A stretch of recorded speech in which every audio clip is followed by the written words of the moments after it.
नमस्ते। चलिए एक कमाल की बात से शुरू करते हैं। क्या आपको अंदाजा है कि भारत में कितनी भाषाएं और बोलियां बोली जाती हैं? 19,500 से भी ज्यादा। आज हम यही देखने वाले हैं कि भाषाओं की ये अविश्वसनीय विविधता हमारे क्लासरूम्स को कैसे बदल रही है। सच में भारत भाषाओं का एक खजाना है।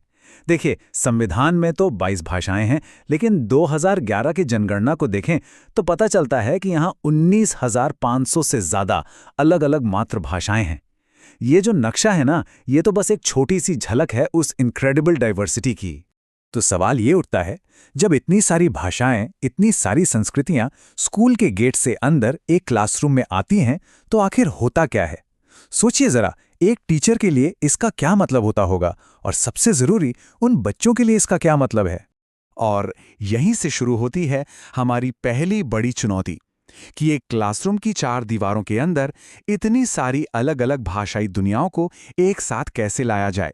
ओडिशा का ये उदाहरण देखिए, दिल को छू जाता है।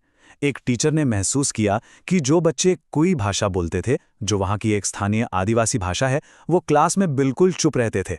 अब यह सिर्फ एक ऑब्जर्वेशन नहीं है, ये उस बच्चे के दिल की बात है, जिसे लगता है कि उसकी आवाज़ की कोई जगह ही नहीं है। जरा सोचकर देखिए, आप किसी ऐसी जगह पर हैं जहां की भाषा आपको बिल्कुल नहीं आती। कैसा लगेगा? एकदम अकेला, है ना? बस यही यही महसूस करते हैं हमारे कई सारे स्टूडेंट्स जब उन्हें एक ऐसी भाषा में पढ़ने को कहा जाता है जिसे वो ठीक से समझते ही नहीं। इससे वो खुद को अलग-थलग महसूस कर सकते हैं और अपनी ही काबिलियत पर शक करने लगते हैं। लेकिन अब एक नया रास्ता सामने आ रहा है, एक ऐसा नजरिया जो इस भाषाई विविधता को एक रुकावट नहीं बल्कि एक सुपर पावर की तरह देखता है। और इस बदलाव की मशाल लेकर आगे आ रही है भारत की राष्ट्रीय शिक्षा नीति 2020। ये पॉलिसी एक बहुत ही पावरफुल शिफ्ट की बात करती है। ये कहती है कि जहां तक हो सके कम से कम क्लास 5 तक और हो सके तो क्लास 8 तक बच्चों को उनकी अपनी मातृभाषा या स्थानीय भाषा में ही पढ़ाया जाना चाहिए। सच कहूं तो ये एक क्रांतिकारी सोच है जो बच्चे को सबसे पहले रखती है। तो असल में ये काम कैसे करता है? ये त्रिभाषा सूत्र या 3 लैंग्वेज फॉर्मूला पर आधारित है। इसे ऐसे समझते हैं। सबसे पहले बच्चे अपनी मातृभाषा में सीखते हैं।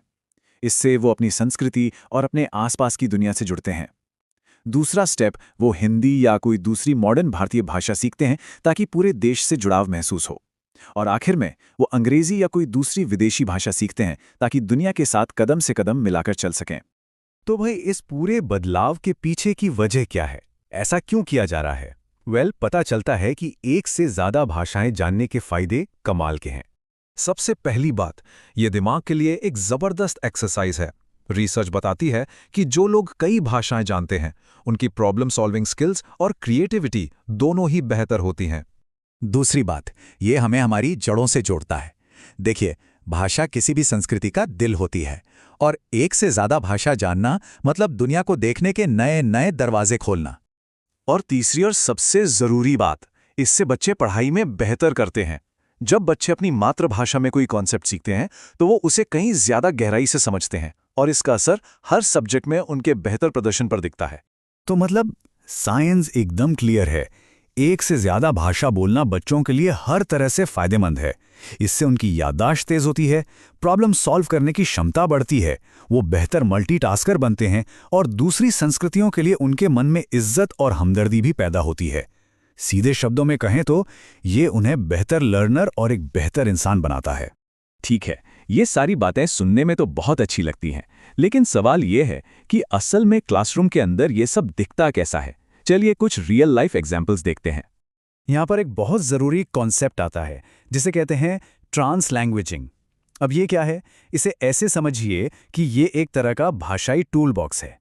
भाषाओं को अलग अलग खानों में बंद करने के बजाय ट्रांस लैंग्वेजिंग बच्चों को सीखने के लिए अपनी सभी भाषाओं का इस्तेमाल करने के लिए हिम्मत देती है। महाराष्ट्र की ये केस स्टडी देखिए, बहुत पावरफुल है। एक टीचर ने देखा कि उनकी क्लास के बच्चे जो कोंकणी और मराठी दोनों बोलते थे, क्लास में कुछ भी कहने से हिचकिचाते थे। तब उन्हें एहसास हुआ कि उन्हें एक ऐसा माहौल बनाना होगा जहां दोनों भाषाओं को बराबर का सम्मान मिले। तो उन्होंने किया क्या?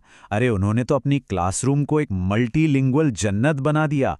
मराठी और कोंकणी में रीडिंग कॉर्नर बनाए, दीवारों पर दोनों भाषाओं में शब्द और कविताएं लगा दी, और तो और बच्चों के माता पिता को स्कूल बुलाकर स्थानीय गीत और कहानियां भी सुनी। और इसका नतीजा?